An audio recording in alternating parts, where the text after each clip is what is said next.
70वां बाब। यहूदा का गुनाह और सजा। यहूदा का गुनाह लोहे के कलम और हीरे की नोक से लिखा गया है। उनके दिल की तख्ती पर और उनके मजहबों के सींगों पर कंधा किया गया है, क्योंकि उनके बेटे अपने मजहबों और यसीरतों को याद करते हैं, जो हरे दरख्तों के पास ऊंचे पहाड़ों पर हैं। ऐ मेरे पहाड़ जो मैदान में है, मैं तेरा माल और तेरे सब खजाने और तेरे ऊंचे मकाम, जिनको तूने अपनी तमाम सरहदों पर गुनाह के लिए बनाया, लुटाऊंगा। और तू अज खुद उस मीरास से जो मैंने तुझे दी अपने कसूर के बाइस हाथ उठाएगा, और मैं उस मुल्क में जिसे तू नहीं जानता तुझ से तेरे दुश्मनों की खिदमत करवाऊंगा, क्योंकि तुमने मेरे कहर की आग भड़का दी है, जो हमेशा तक जलती रहेगी। मुतफर्रक मकूले। खुदावंद यूं फरमाता है कि मलाऊन है वो आदमी जो इंसान पर तवक्कुल करता है और बशर को अपना बाजू जानता है, और जिसका दिल खुदावंद से बरगश्ता हो जाता है, क्योंकि वो रत्मा की मानिंद होगा जो बियाबान में है और कभी भलाई न देखेगा, बल्कि बियाबान की बेआब जगहों में और गैर आबाद जमीन शोर में रहेगा। मुबारक है वो आदमी जो खुदावंद पर तवक्कुल करता है और जिसकी उम्मीदगाह खुदावंद है, क्योंकि वो उस दरख्त की मानिंद होगा जो पानी के पास लगाया जाए और अपनी जड़ दरिया की तरफ फैलाए, और जब गर्मी आए तो उसे कुछ खतरा ना हो, बल्कि उसके पत्ते हरे रहें और खुश्क साली का उसे कुछ खौफ ना हो, और फल लाने से बाज ना रहे। दिल सब चीजों से ज्यादा ही लेबाज और ला इलाज है, उसको कौन दरियाफ्त कर सकता है। मैं खुदावंद दिलो दिमाग को जांचता और आजमाता हूं, ताकि हर एक आदमी को उसकी चाल के मुआफिक और उसके कामों के फल के मुताबिक बदला दूं। बेइंसाफी से दौलत हासिल करने वाला उस तीतर की मानिंद है जो किसी दूसरे के अंडों पर बैठे। वो आधी उम्र में उसे खो बैठेगा और आखिर को अहमक ठहरेगा। हमारे मकदस का मकान अजल ही से मुकर्रर किया हुआ जलाली तख्त है। आए खुदावंद इसराइल की उम्मीद का, तुझको तर्क करने वाले सब शर्मिंदा होंगे, मुझको तर्क करने वाले खाक में मिल जाएंगे, क्योंकि उन्होंने खुदावंद को जो आबे हयात का चश्मा है तर्क कर दिया। यर्मिया खुदावंद से मदद मांगता है।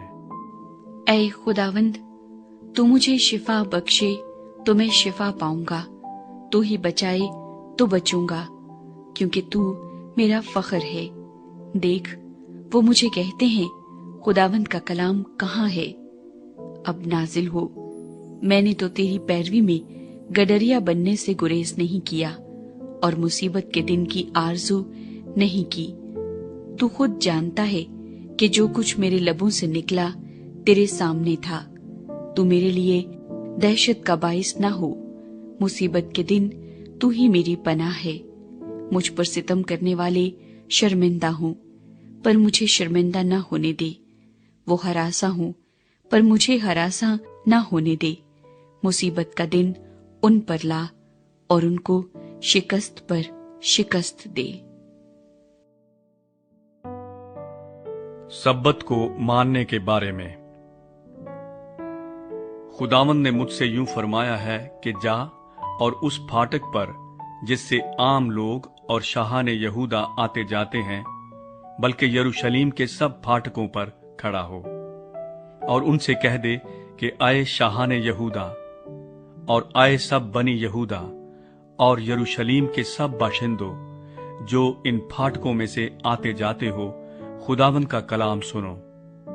खुदावंद यूं फरमाता है कि तुम खबरदार रहो और सब्बत के दिन बोझ न उठाओ और यरूशलेम के फाटकों की राह से अंदर न लाओ, और तुम सब्बत के दिन बोझ अपने घरों से उठाकर बाहर न ले जाओ और किसी तरह का काम न करो, बल्कि सब्बत के दिन को मुकद्दस जानो, जैसा मैंने तुम्हारे बाप दादा को हुक्म दिया था। लेकिन उन्होंने ना सुना ना कान लगाया, बल्कि अपनी गर्दन को सख्त किया कि शिनवा ना हो और तरबियत ना पाएं। और यूं होगा कि अगर तुम दिल लगाकर मेरी सुनोगे, खुदावंद फरमाता है, और सब्बत के दिन तुम इस शहर के फाटकों के अंदर बोझ न लाओगे, बल्कि सब्बत के दिन को मुकद्दस जानोगे, यहाँ तक कि उसमें कुछ काम ना करो, तो इस शहर के फाटकों से दाऊद के जानशीन बादशाह और उमरा दाखिल होंगे। वो और उनके उमरा, यहूदा के लोग और यरूशलेम के बाशिंदे रथों और घोड़ों पर सवार होंगे, और ये शहर हमेशा तक आबाद रहेगा। और यहूदा के शहरों और यरूशलेम की नवाही और बिन्यामीन की सरजमीन और मैदान और कोहिस्तान और जनूब से सोख्तनी कुर्बानियां और जबीहे और हदिये और लुबान लेकर आएंगे, और खुदावंद के घर में शुक्रगुजारी के हदिये लाएंगे। लेकिन अगर तुम मेरी ना सुनोगे कि सब्बत के दिन को मुकद्दस जानो, और बोझ उठाकर सब्बत के दिन यरूशलेम के फाटकों में दाखिल होने से बाज ना रहो, तो मैं उसके फाटकों में आग सुलगाऊंगा, जो उसके कसरों को भस्म कर देगी और हरगिज ना बुझेगी। 18वां बाब। यर्मिया कुम्हार के घर पर। खुदावंद का कलाम यर्मिया पर नाजिल हुआ कि उठ और कुम्हार के घर जा, और मैं वहां अपनी बातें तुझे सुनाऊंगा। तब मैं कुम्हार के घर गया, और क्या देखता हूँ कि वो चाक पर कुछ बना रहा है। उस वक्त वो मिट्टी का बर्तन जो वो बना रहा था उसके हाथ में बिगड़ गया। तब उसने उससे जैसा मुनासिब समझा एक दूसरा बर्तन बना लिया।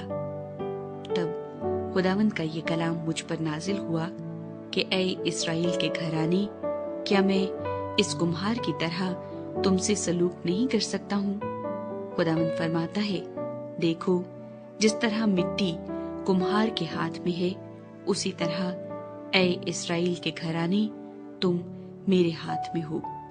अगर किसी वक्त मैं किसी कौम और किसी सल्तनत के हक में कहूँ कि उसे उखाड़ूं और तोड़ डालूं और वीरान करूं, और अगर वो कौम जिसके हक में मैंने ये कहा अपनी बुराई से बाज आए, तो मैं भी उस बदी से जो मैंने उस पर लाने का इरादा किया था बाज आऊंगा। और फिर अगर मैं किसी कौम और किसी सल्तनत की बाबत कहूं कि उसे बनाऊं और लगाऊं, और वो मेरी नजर में बदी करे और मेरी आवाज को न सुने, तो मैं भी उस नेकी से बाज रहूंगा जो उसके साथ करने को कहा था।